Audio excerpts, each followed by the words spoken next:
Praise the Lord. मेरा नाम shiny है और मैं सिटी रिवाइवल चर्च की एक विश्वासी हूँ। पिछले साल खुदा ने किए हुए कुछ कार्यों को आपके साथ अपनी गवाही के रूप में बांटना चाहती हूँ। पिछले पूरे 1 साल मैं बहुत बीमार रही और इतना ज़्यादा बीमार हो गई कि मैंने जब देखा तो मेरा वेट 35 केजीज़ तक चला गया था।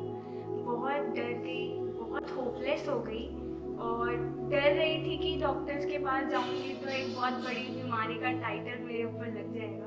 पर लेकिन जाना पड़ा और डॉक्टर्स के पास जब मैं गई तो उन्होंने मेरे काफ़ी सारे टेस्ट करवाए और उससे पता चला कि मेरे स्टूल में एक हिडन ब्लड करके एक उसका काउंट काफ़ी ज़्यादा है। और इस सब का मतलब ये होता है कि कहीं इंटरनली अंदर ही अंदर कुछ ना कुछ ब्लीड हो रहा है जो पूरा ट्रैवल करके मेरे स्टूल में आ रहा है। तो उससे पता चला कि मेरे इंटेस्टाइन्स हैं जो किसी इन्फेक्शन की वजह से ब्लीड हो रहे थे।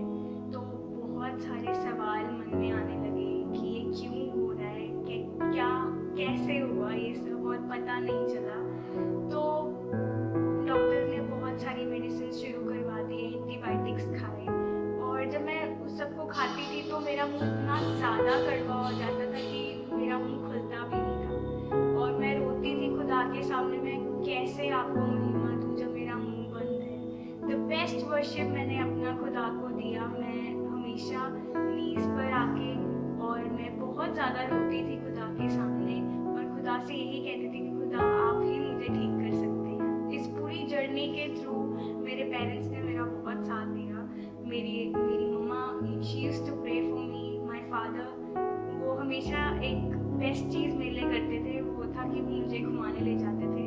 और इस पीरियड के बीच में वो क्या करते थे कि मुझसे ये कहते थे कि तू ये मत बोल खुदा को कि तू बीमार है, तो ये कहना शुरू कर दे कि खुदा आप बताएं आप मुझे इस टाइम के बीच में क्या सिखाना चाहते हैं। और इस सब के बाद मेडिसिन का कोर्स भी ख़त्म हो गया, पर लेकिन मैं अभी भी वैसी की वैसी थी। वेट भी गेन नहीं हो रहा है और वेट 35 केजीज़ तक चला गया, तो उससे भी ज़्यादा कम हो रहा है। एक दिन मैं वर्शिप प्रैक्टिस पर आई और वर्शिप प्रैक्टिस ख़त्म होने के बाद मैं पास्टर से मिलने ऊपर चली गई। तो मैंने पास्टर को बोला कि pastor I am tired of the sickness, अब मैं थक चुकी हूँ, it's very painful for me now. तो पास्टर ने मुझे एक चीज़ बोला कि चंगाई तेरा हक है, उसे तूने खुदा से लेना है। तो उस टाइम पर पास्टर ने मेरे लिए प्रेयर करा और जब मैं वहाँ पर बैठी थी उनके सामने तो उसी टाइम मैंने अपनी हीलिंग को रिसीव कर लिया। और उस सब के बाद जब मैं घर गई तो मेरे कोई मेडिसिन तो ऐसा चल नहीं रहे थे, पर लेकिन उसी वीक के बीच में बहुत ही ज़्यादा रिजल्ट को मैंने अपने अंदर देखना शुरू कर दिया। मेरा वेट गेन होना शुरू हो गया, मेरा HP नॉर्मल हो गया और मेरा आयरन भी नॉर्मल हो गया। और उस सब के बाद पूरा साल ख़त्म हो गया और जब अभी जनवरी के लास्ट वीक के बीच में जब मैंने अपने टेस्ट को करवाया तो मेरे सारे टेस्ट नॉर्मल आए और मेरे डॉक्टर ने भी ये बोला कि आपको कोई ज़रूरत नहीं है फर्दर मेडिसिन खाने के लिए, आप बिल्कुल ठीक हो। तो मैं खुदा का बहुत धन्यवाद करना चाहती हूँ। जोएल चैप्टर 3 वर्स 10 में ऐसा लिखा